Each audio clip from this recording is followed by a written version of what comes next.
kayo lahat dyan. Sa mga OFW na kagaya ko, kumusta po kayo lahat? Hope you are doing good, safe, and healthy. Ako nga pala si Raquel Martinez at ito ang channel ko, Miss Martinez Vlog. At i-share ko ngayon itong video, ang pag-ready po namin papunta po sa Thailand from Qatar. See you guys! Etong alaga po, sa Ate Michelle, inaayos niya yung tumbok ko, gaya ng alaga ko. Ayan, ready na ang bag namin at papunta na kami sa airport ng Qatar. Ayan, gabi na po yan. So, dito na kami sa airport. Ayan, papunta na. Ayan po yung mga amo ko. Nakakuha na rin kami ng ticket ng uwan. Then, nagutom kami, kaya kami kumakain na yun ng KFC sa loob. Nagdala ng amo ko ng KFC kasi gutom na. Kaya nagpa-selfie pa si Inday. Ayan po, mga alaga ko. Excited na sa pagpunta sa Thailand. Andito na kami sa Thailand, ng airport. Ayan, no, may sasakyan na nagsundo sa amin.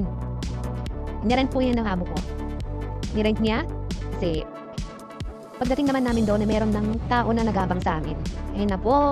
Ayun na yung mga daanan. Dito na tayo sa Thailand. Makikita natin mga magagandang tanawin at mga makikita mo yung may mga pink, yellow, mga iba't ibang kulay ng taxi.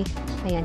Tsaka alam nyo guys dito, napansin ko lahat ng sasakyan sa may side po ayan po yung hotel namin dito sa Intercontinental. Dito po kami dumiretso.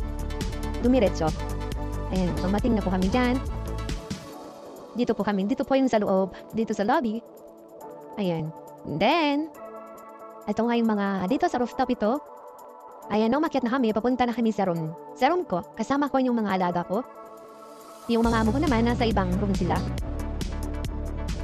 Ang ganda ng room, ang ganda ng malinis. Tapos, ayan, binigyan kami ng key, ng car key. Ito na yung room namin. Malinis siya. Ito po yung itsura ng bathroom namin. Ayan. Yan ang shower. Tapos, meron siyang automatic na magpa-flush na yan. Ewan ko ba kung bakit. Ayan, tinry ko naman yung scale na yan. Wow, naging 51 na lang ang kilo ko. Medyo na bumaba konti. Ayan guys, ang ganda po ng bathroom nila. Ayan daw ako. Tapos nandyan na, ito na yung room namin, ito na yung bed. Mamaya mag-order sila ng bed para sa isang bata. Yan, dahil nga dito ako matutulog, nilagay nila yung pangalan ko dyan. Kasi ako yung nakapangalan dito sa room na ito. Wow!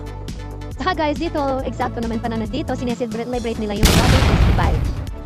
Yung water festival, kaya dyan sa labas, kung makikita nyo dyan, ang dami-daming puno yan ng mga tao. Kasi, yan, puno ng tao kasi water festival sila. Dyan. Dan po. Ayan, kasi mamaya pagbaba namin mamayang gabi, lahat na masasalubong namin nakahawak talaga sila ng water gun. Water gun, basang-basa. Kaya basang-basa kami nung buwi kami. Kaya pupunta kami, nasa 37th floor nga pala ito. Yung swimming pool, nasa rooftop, nasa 37th floor. At ang mga room naman namin ay nasa 32th floor. Ito po yung view ng sa rooftop, nasa swimming pool. Ayan, diyan na ako sa labas nag-video.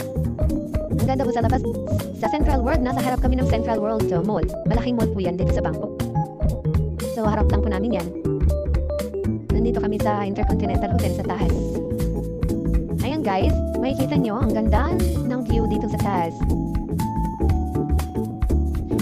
So, bukas po, magagawa ko ng video para sa first day namin dito sa Thailand. Pabalik na kami sa room.